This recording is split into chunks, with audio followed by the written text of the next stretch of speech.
بسم الله الرحمن الرحيم আরেকদিনই বোন জিজ্ঞাসা করেছেন যে শেখ কোনো মা যদি 2 বছর পরেও বাচ্চাকে বুকের দুধ খাওয়ায় সেটা কি হারাম হবে? যেহেতু কোরআনে 2 বছর পর্যন্ত খাওয়ানোর কথা লেখা আছে। অনেকে বলে বাচ্চা 2 বছরের বেশি দুধ খেলে এটা তার মায়ের কাছে ঋণী থাকবে। অনেকে বলে 2 বছরের বেশি খাওয়ানো গুনাহ, কিছুতেই খাওয়ানো যাবে না। আসলে সহি মাসআলাটা কি? এ বিষয়ে সহি কথা হলো, সহি মাসআলা হলো এই যে 2 বছর পরেও যদি মা বাচ্চাকে দুধ খাওয়ায় তো সেটা হারাম হবে না। এটাই হলো উলামায়ে দ্বীনের অভিমত, জমহুর উলামায়ে দ্বীনের অভিমত যে এটা হারাম হবে না। আর কোরআনে যেটা বলা হয়েছে ওটা বাচ্চার হক হিসেবে বলা হয়েছে। কোরআনের ভিতরে আল্লাহ সূরা আল বাকারার 233 নম্বর আয়াতে বলেছেন, ওয়াল ওয়ালিদাতু ইউরদি'না আওলাদাহুন্না হাওলাইনি কামিলাইনি। আর মাতাগণ তাদের সন্তানদেরকে দুধ দান করবেন হাওলাইনি কামিলাইনি, পূর্ণাঙ্গ 2 বছর। লিমান আরাদা আন ইউতিম্মা রাদা, যে ব্যক্তি রেজাআতকে দুধ পান করানোকে পরিপূর্ণ করতে চায়, মানে রাজাত কালকে দুধ পান করার কালকে পরিপূর্ণরূপে ওসুল করতে চায়। সূরা আল বাকারা 233 নম্বর আয়াত। অন্যান্য অনুরূপভাবে আল্লাহ অন্যত্র বলছেন, বা ফিসালহু ফি আমাইন, বাচ্চাকে দুধ ছাড়াতে লেগেছে 2 বছর। সূরা লোকমান 14 নম্বর আয়াত। তো এটা বাচ্চার একটা হক বলা যেতে পারে যে 2 বছর পর্যন্ত বাচ্চা দুধ খাবে, এটা তার হক। কিন্তু এর অর্থ এ নয় যে এরপরে বাচ্চাকে দুধ খাওয়ানো যাবে না, বরং আপন মায়ের দুধ তার জন্য হারাম হয়ে যাবে না, এটা বাজে কথা। কোরআনে বলা হয়েছে মাত্র বাচ্চার হক, কিন্তু এরপরে যে দেওয়া যাবে না, বাচ্চাকে দুধ পান করানো যাবে না, এটা তো বলা হয়নি।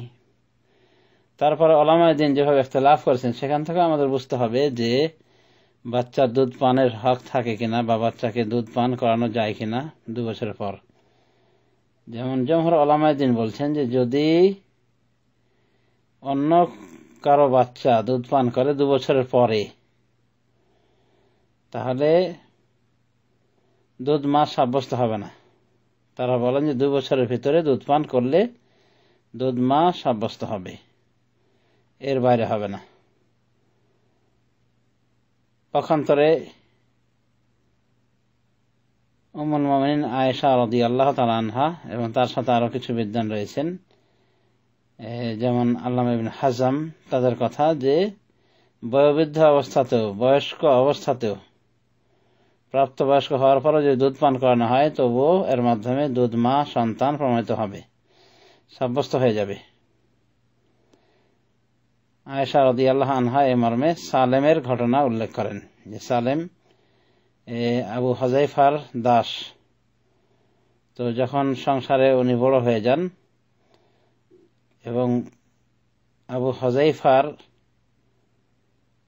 স্ত্রীর নিকটে উনি প্রবেশ করেন, আসা যাওয়া করেন, তো তাকে এভাবে প্রবেশ করাতে উনি মাইন্ড করেন। তখন আবু হুযায়ফার স্ত্রী রাসূলুল্লাহ সাল্লাল্লাহু আলাইহি ওয়াসাল্লামকে গিয়ে বলেন যে রাসূলুল্লাহ এই ব্যাপার, যে সালেম বড় হয়ে গেছে, এখন আবু হুযায়ফা মাইন্ড করতেছে, তো কি করা যায়? তখন রাসূলুল্লাহ সাল্লাল্লাহু আলাইহি ওয়াসাল্লাম বলেছিলেন, আরদিহি তাহরুমি আলাইহি, তুমি তাকে দুধ পান করিয়ে দাও, তাহলে তুমি তার উপরে হারাম হয়ে যাবে। তো দেখা যাচ্ছে যে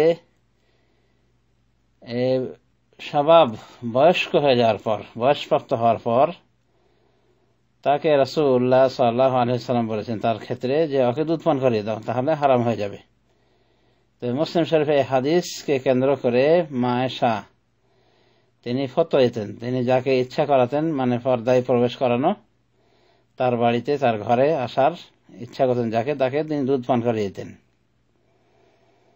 অর্থাৎ তার তো দুধ ছিল না, তার বংশের, তার বোনের বা তার এরকম আত্মীয়ের দুধ পান করিয়েছেন যার মাধ্যমে হারাম হয়ে যাবে, এবং দুধ মার পর্যায়ে চলে যাবে ওই দুধ পানকারী।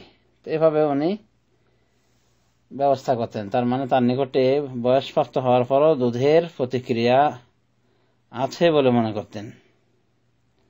কিন্তু জমহুর উলামায়ে দ্বীন বলেন যে 2 বছরের পরে যদি দুধ পান করা হয় তাহলে সে কারণে ওই দুধ মা হয় না, দুধ মা হয় না, দুধ দানকারিণী মা, এবং সন্তান দুধ সন্তান হয় না, মানে ভিন্নের সন্তান যদি দুধ পান করে 2 বছরের পর তাহলে দুধ মা সাব্যস্ত হবে না। তো জমহুর উলামায়ের এই ইখতিলাফ থেকে কি বুঝে আসে? তো পরের সন্তান যদি দুধ খেতে পারে তবে দুধের আসর থাকে না, দুধ মা সাব্যস্ত হবে না। তাহলে নিজের সন্তান দুধ খেতে পারে না? অবশ্যই পারে। এক কথায় বলা যায় যে এটা এক প্রকার সর্ববাদী অভিমত যে নিজের বাচ্চা মায়ের দুধ পান করতে পারে, 2 বছর তো পারবেই, এরপরে আরো বাড়িয়ে দুধ পান করতে পারে, কোনো সমস্যা নেই। 2.5 বছর 3 বছর কি আরো কম বেশি কোনো অসুবিধা নেই ইনশাআল্লাহ। এক কথায় কোনো দলিল নাই যে বাচ্চার জন্য 2 বছরের পর দুধ পান করা হারাম হয়ে যায়। এটা সব ভুল ধারণা। তারপর 2 বছর পরে দুধ খেলে সন্তান ঋণী হবে, 2 বছরের পরবর্তী খেলে। তো এটা একটা বাড়তি কথা যে 2 বছরের পরে খেলে ঋণী থাকবে আর 2 বছরের আগে খেলে ঋণী থাকবে না? অবশ্যই ঋণী থাকবে। ইবনে ওমর রাদিয়াল্লাহু তাআলা আনহু যখন বাইতুল্লাহর কাছে বসা ছিলেন এবং একজন ইয়ামানি ব্যক্তি তার বৃদ্ধা মাকে পিঠে নিয়ে তওয়াফ করতেছিলেন কষ্ট করে এভাবে। তো উনি তার বৃদ্ধা মাকে পিঠে করে তওয়াফকালীন উনি ইবনে ওমরকে দেখে বলেন যে, হে অমুক, আপনি কি মনে করেন আমি আমার মার যেভাবে খেদমত করতেছি, তাকে যেভাবে আমি তওয়াফ করাচ্ছি বাইতুল্লাহর পিঠে করে, তো আমি কি আমার মায়ের হক আদায় করতে পেরেছি? তখন ইবনে ওমর রাদিয়াল্লাহু তাআলা আনহুমা বলেছিলেন যে, লা ওয়ালা জাফরাতাম মিন জাফারাতিহা, না তুমি তোমার মায়ের হক আদায় করতে পারেনি। এমনকি তোমার মা যে তোমাকে জন্ম দিতে গিয়ে ঊর্ধ্বশ্বাস ফেলেছিল, অনেক বড় বড় নিঃশ্বাস ফেলেছিল, ওই নিঃশ্বাসগুলির একটি নিঃশ্বাসেরও তুমি মূল্য দিতে পারোনি, বিনিময় দিতে পারোনি। তো তাহলে মায়ের দুধের মূল্য আদায় হয়ে যাবে 2 বছরের পূর্বে দিলে ঋণী থাকবে না সন্তান, আর পরে ঋণী থাকবে, এগুলো সব বাহুল্য কথা। আসলে সন্তান চির ঋণী মায়ের কাছে বাপের কাছে। তো এটা আলাদা কথা। আর 2 বছরের পরে দুধ পান করতে পারবে, এটাও একটা মাসআলা, যে বিষয়ে সঠিক কথা আমরা বুঝতে পেরেছি যে অসুবিধা নেই, দুধ পান করতে পারে। মায়ের দুধ সন্তানের জন্য হারাম হয় না, অতএব কোনো সমস্যা নাই। আর সন্তান ঋণী থাকা সর্বাবস্থায় বলা যেতে পারে যে ঋণী।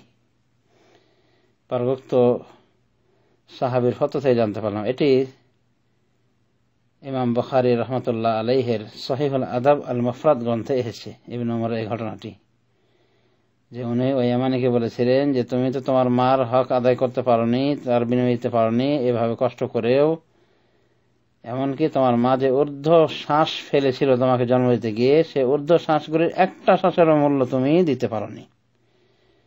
সুতরাং মায়ের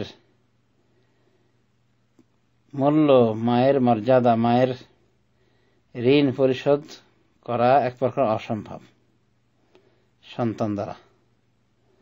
এখানে বলা হয়েছে একমাত্র যদি তার পিতাকে যদি পায়, পিতার হক এভাবে আদায় করতে পারে যে তার পিতাকে সে পেয়েছে কৃতদাস অবস্থায় কারো নিকটে, মানে কেউ কিনে নিয়েছে তাকে, তো তার পিতাকে সে মূল্য দিয়ে তার মালিক থেকে ছাড়িয়ে নিয়ে তাকে স্বাধীন করে দিয়েছে, এর মাধ্যমে তার হক আদায় হতে পারে, মানে কিছু হক আদায় হলো।